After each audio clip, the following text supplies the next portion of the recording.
This is Paul Morea of Selfish interviewing Mat Sargent from Chelsea. First question, whose idea was it to do a Chelsea anthology? Well, I think it was something that we'd thought about for a while, was to get a definitive collection of everything that Chelsea have recorded.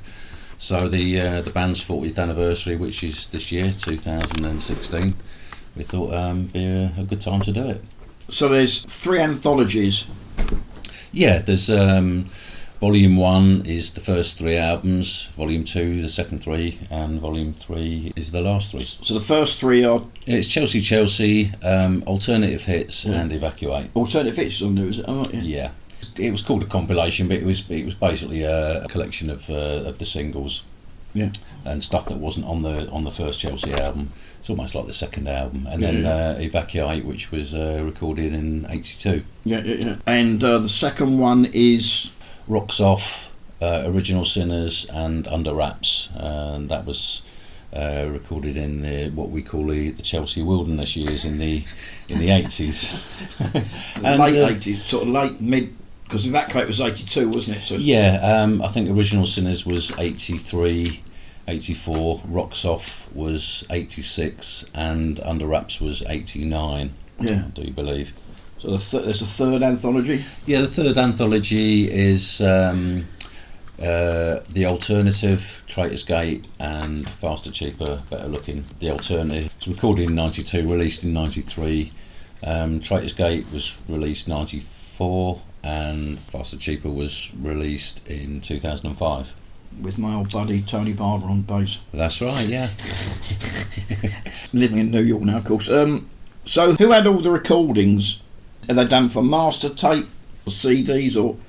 Well, a lot of the stuff had already been released on CD, so we had digitals of those anyway. Some of them weren't, so we had to go back to the masters to get them. And some of the tracks on the Anthology 3 are demos. I think we recorded about 8 demos of Traitors Gate, which nobody's ever heard before, and it also includes tracks that weren't released. So there's just at various different studios, or? No, it was all done at Dave Goodman's studio, where we actually recorded the album. So yeah, you get some, you get a couple of little gems in there as well. Oh, so they were all done at Dave Goodman's. Where did you Where did you put all this together from? What studio did you put all this together? What, for the anthologies? Yeah. It was all done Plastic Head, which is the record company for Worlds. Yeah. They put the compilation together for us. They got a studio there or something. Yeah, they got a mastering studio there. Right. Yeah, it took a few months to get all the bits and pieces together, because we wanted to make it a little bit special, and. We always get fans writing in asking us for the lyrics for certain songs, so we decided, well, we're going to put every song that Chelsea's ever recorded, and we're also going to put the lyrics in there with a few photographs and bits and bobs. So we wanted to make the package a little bit special. So who did all this sifting through? Was it the whole band or just you? Got lumbered with it. Well. I mean, I took the reins on it and collected the stuff up, but I had to ask James for some lyrics, and a couple of other ex-members of the band who had written bits and pieces, and of course Gene, who also helped on a few of the words that I couldn't understand from the records. Does it all sound good? It all sounds. Have you got a copy of it yet? I mean, we know what the tracks sound like because we heard them mastered, so we all know what they sound like. And but hopefully it will sound better, won't it? Yeah, it's been enhanced as well. So especially the stuff like Rocks Off and Original Sinners and Under Wraps, which were never released on CD. So for the first time, they're going to be on CD. What is this label, WestWorld? WestWorld's a new punk label that we signed to. It also has the Damned on that label, and the Ruts. Department S have just signed, Antipasti, so we were pleased to be on the label. You've got a 10th album out, which you're obviously on. How many albums are these? Are you on 2 of these? What, on the anthologies? Yeah. Traitors Gate and the Alternative. And the new one, Saturday Night, Sunday Morning, which isn't in the anthologies, because it's the new one. But you never know, it might be an Anthology 4, because we're working on a new album at the moment. What can you remember about these recordings? This is 1992, 1993. The Alternative 92 was my first album with Chelsea. When did you join Chelsea? I joined in 91 after the Brixton Academy show. X-Ray Specs did the Will Turn Day Glow.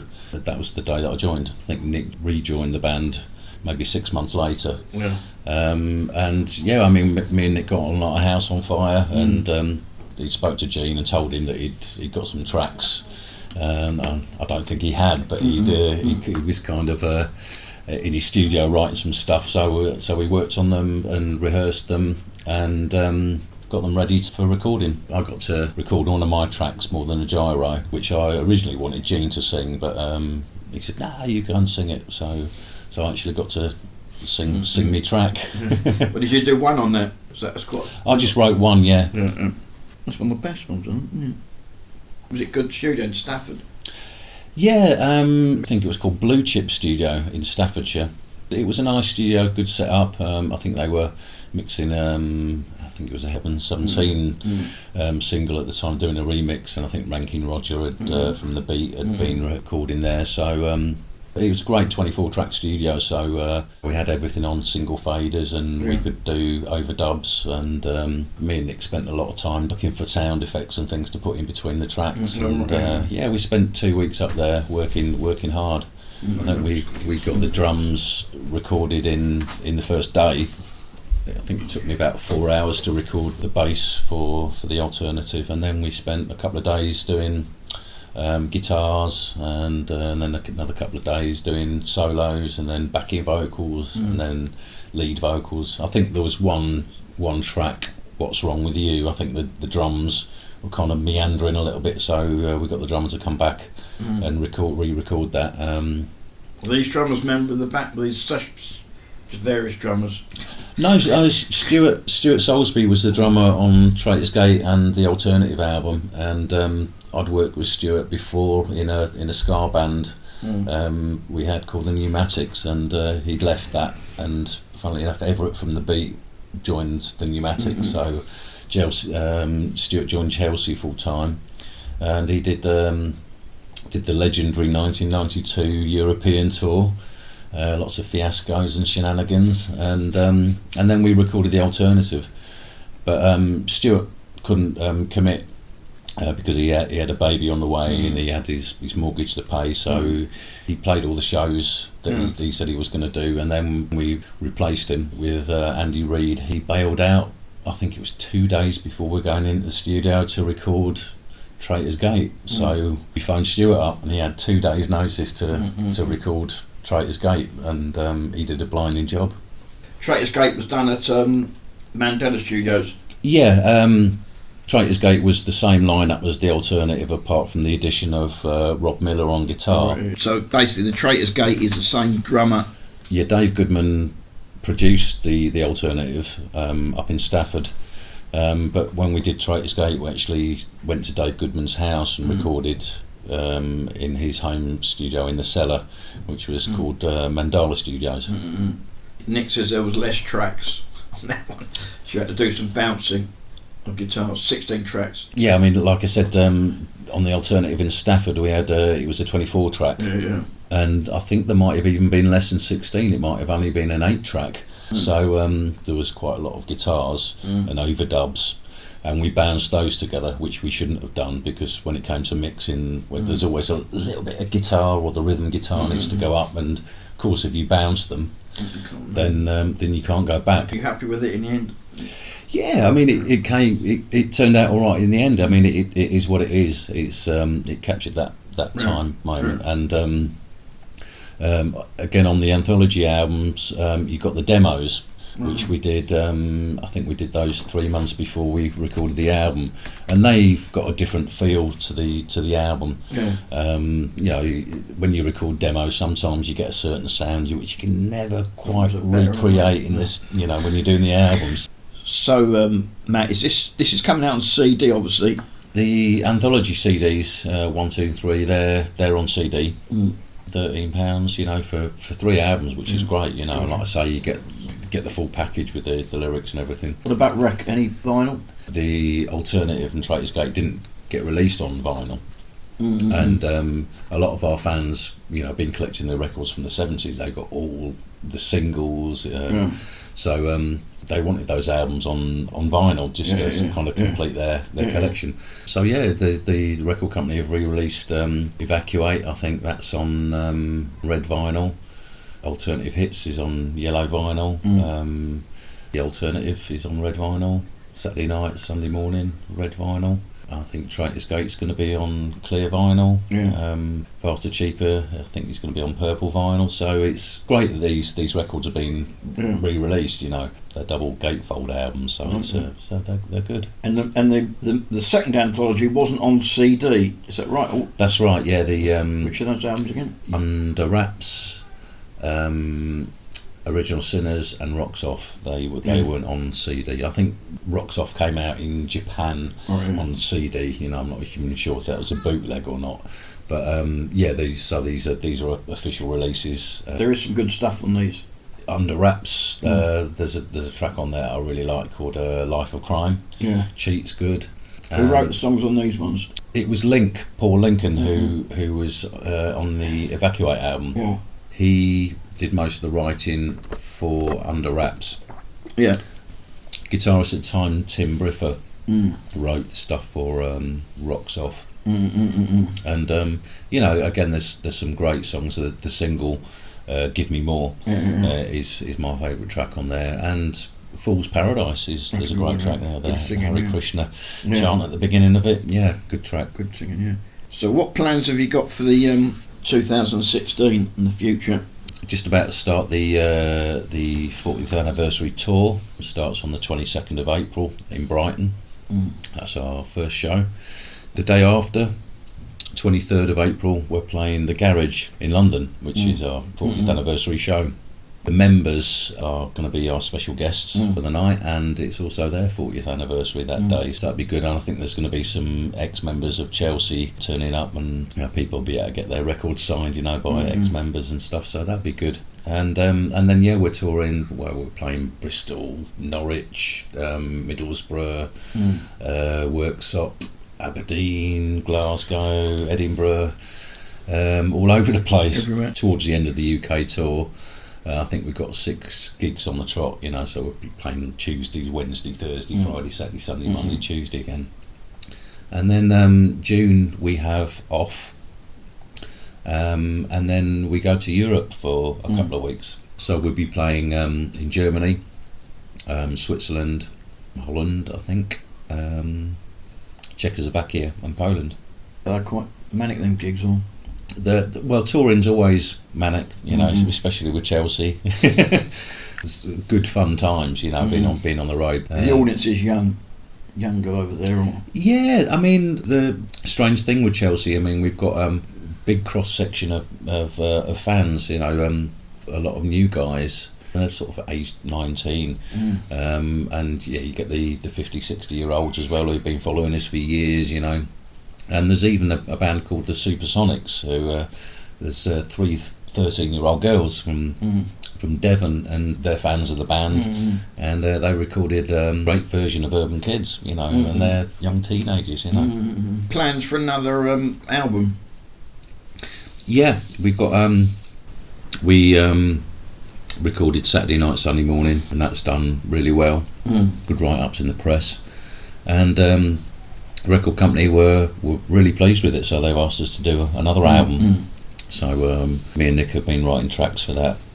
I think we've got over half of it already, and Gene's got a few bits and bobs as well, so we'll should have it knocked into shape by the end of the year. I think we're planning on recording around December. We like going in studios when it's cold. When it's nice, you want to be outside. Obscure question: have any of these songs gone to adverts or soundtracks or anything? War Across the Nation was used in the film Party Animal. Right, yeah. I think it's Party Animal, and a couple of other tracks have been used in films.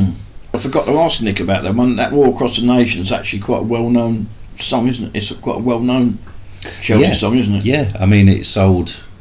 Nick tells me it sold 5,000 copies in the first week.